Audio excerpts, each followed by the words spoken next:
ఆరాధన వాక్యంకు లూకాసు వార్త 19వ అధ్యాయం 8, 9, 10 3 వచనం చదువు.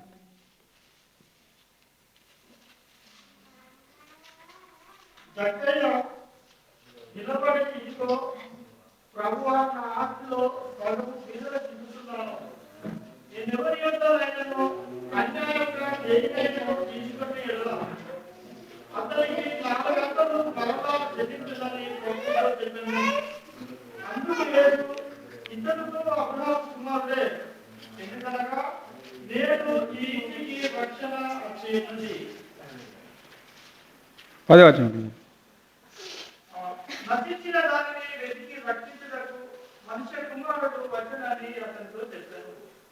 ఒక మాట ప్రార్థన చేసుకుంటాం.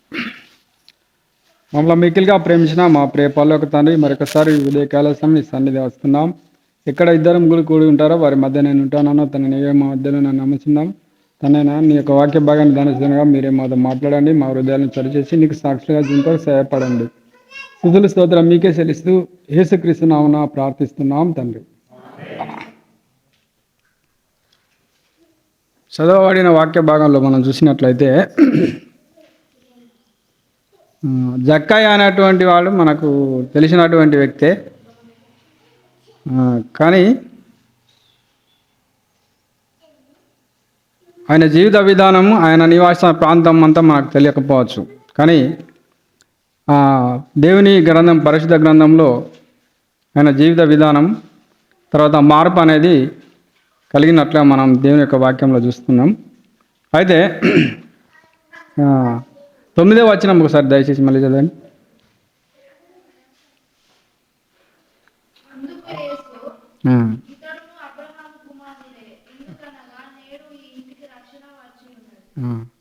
దేవునికి మహిమ కలుగును గాక. ఇతడును అబ్రహాము కుమారుడే. ఇక్కడ అబ్రహాం కుమారుడు అంటే మనం అబ్రహాం గురించి బాగా తెలుసుకోవాలి, తర్వాత జక్కయ్య గురించి కూడా తెలుసుకోవాలి. అబ్రహాం ఎవరు అని అంటే మన కొత్త నిబంధన చూసినట్లయితే మొట్టమొదలే ఆయన పేరు కనబడుతుంది. అంటే జీవితాన్ని అబ్రాము అంటే అశుభ్రత కలిగిన వాడు, కానీ మార్పు తర్వాత దేవుని తెలుసుకున్న తర్వాత అబ్రహాంగా పిలువబడ్డాడు. దాన్ని బట్టి మనము అబ్రహాము కుమారుడు అనగానే మనకేం గుర్తు రావాలి? మార్పు అనేది గుర్తు రావాలి. మనం ఇంకా చూసినట్లయితే అబ్రహాము కుమారుడు తర్వాత అంటే వీడికి ఏమొచ్చింది అన్నాడు? నేడు ఈ ఇంటికి రక్షణ వచ్చింది. అందుని బట్టి మనం దేవుని స్తుతించాలి. ఎందుకంటే మన జీవితంలో మార్పు ఎప్పుడు కలుగుతుంది అంటే రక్షణ అనేది వచ్చినప్పుడే మన జీవితంలో మార్పు కలుగుతుంది. దాన్ని బట్టి మనం దేవుని స్తుతించాలి. ఇంకా మనం బైబిల్లో చూసుకున్నట్లయితే అబ్రహాము కుమారుడు అని అనగానే ఈ ప్రపంచంలో చూసినట్లయితే ఆయనకు ఒక గొప్ప చరిత్ర కలిగినటువంటి వ్యక్తిగా మనం చూడవచ్చు. అబ్రహాము ఎవరికి విశ్వాసులకు తండ్రి అని మనం అనుకుంటాం. అదే ముస్లింలు ఏమనుకుంటారు? వాళ్ళకు కూడా మాకు ఆయన తండ్రి అనుకుంటాడు. అన్నిలకు కూడా తండ్రి అంటే ఆమె నాకు 3 భార్యలు. మనం చరిత్రలో చూసినట్లయితే బైబిల్లో 3 భార్యలు ఉన్నట్టుగా మనం చూడగలం. ఎవరెవరు మీకు కొంచెం ఐడియా ఉంటే చెప్పండి.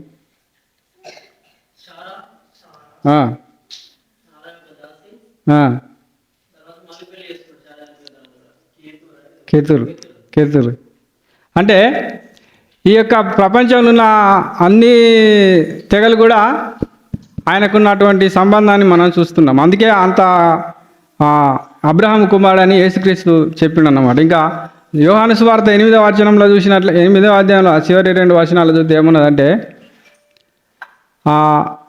అబ్రహాముకు పుట్టక మునిపే నేనున్నానని యేసుక్రీస్తు చెప్పిండు అన్నమాట. అయితే ఇంకొకటి 10వ వచనం ఒకసారి చదవండి.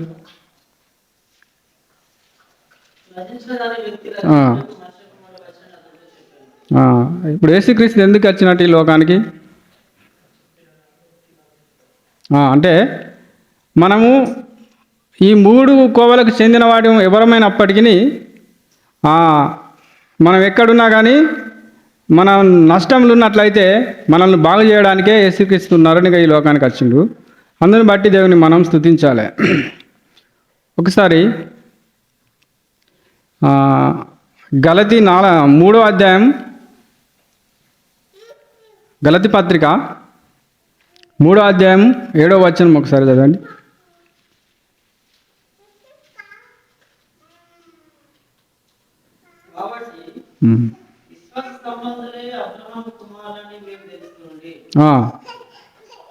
ఇక్కడ దేవుని వాక్యం ఏమో చెప్తాను. విశ్వాస సంబంధులు అంటే ఇప్పుడు ఎరికో పట్టణం గురించి, తర్వాత జక్యా గురించి మనం తెలుసుకున్నట్లయితే,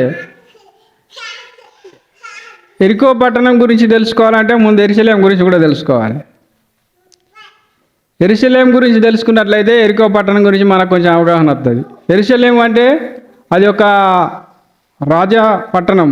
ఎరికో పట్టణం అంటే అట్టడుగు స్థాయిలో ఉన్న లోతట్టు ప్రాంతం అన్నమాట. అంటే యేసుక్రీస్తు లోతట్టు ప్రాంతానికి ఎందుకు వెళ్ళిండు అంటే ఆయన వచ్చింది దేనికి? నశించిన దానిని రక్షించడానికి. అయితే మన మూడు తెగలకు సంబంధించిన ఏ మనిషి కూడా నశించిపోవడానికి దేవునికి ఇష్టం లేదు. ఆయన ముస్లిం కావచ్చు, హిందువు కావచ్చు, క్రిస్టియన్ కావచ్చు.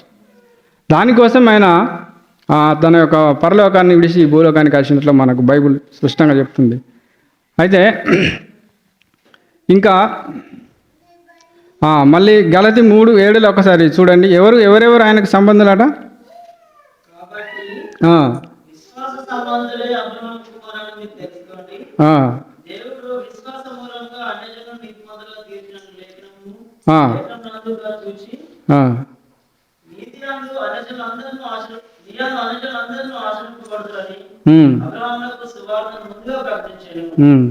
సరిపోదు. అయితే మనం ఇంకా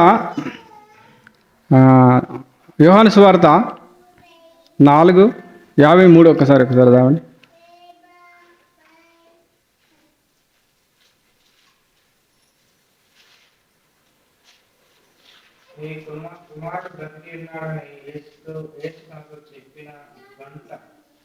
యోహాను సువార్త 4:53.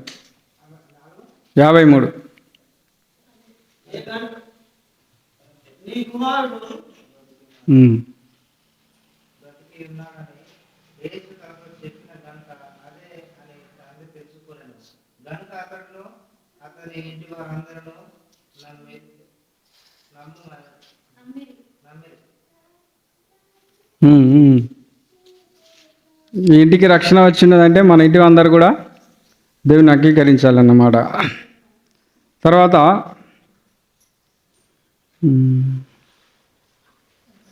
యోహాను సువార్త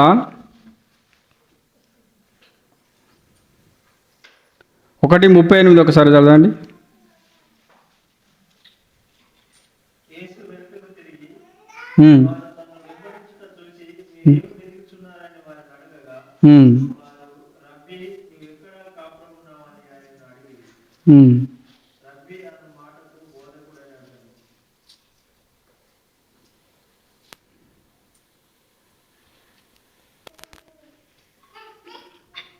నువ్వెంత 33 చదివినా? ఓకే.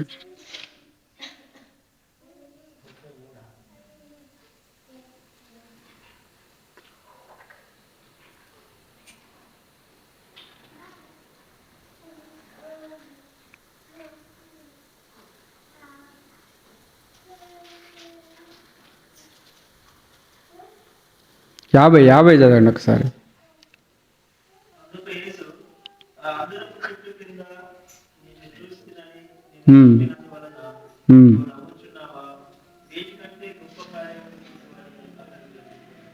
ఇక్కడ మాట్లాడిన సందర్భం మీకు తెలుసు. ఎవరితో అన్నాడు ఈ మాట? నతనయేలుతో అన్నాడు. అంటే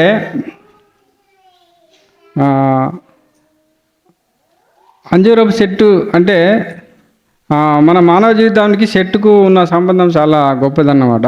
ఇక్కడ చూసినట్లయితే ఆదాము ఎక్కడ ఉన్నాడు? దేవుడు ఆదామును చూసి వచ్చినప్పుడు ఐడియా ఉందా మీకు ఏమన్నా?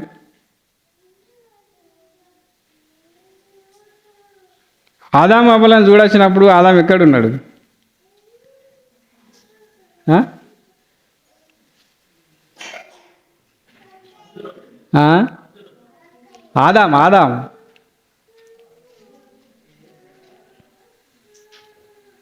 సరే, ఆదామును చూసినట్లయితే చెట్టుకు బ్యాక్ సైడ్లో ఉన్నాడు. అంటే ఇప్పుడు ఇక్కడ చూసినట్లయితే ఈయన ఎక్కడున్నాడు? 50వ వచనంలో ఇక్కడ నతనయేలు ఎక్కడున్నాడు? క్రింద. ఇప్పుడు ఈ జక్కయ్య ఎక్కడున్నాడు?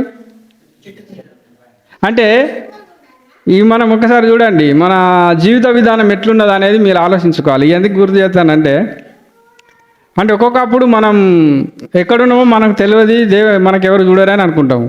కానీ దేవుడు సర్వాన్ని చూస్తాడు. కాబట్టి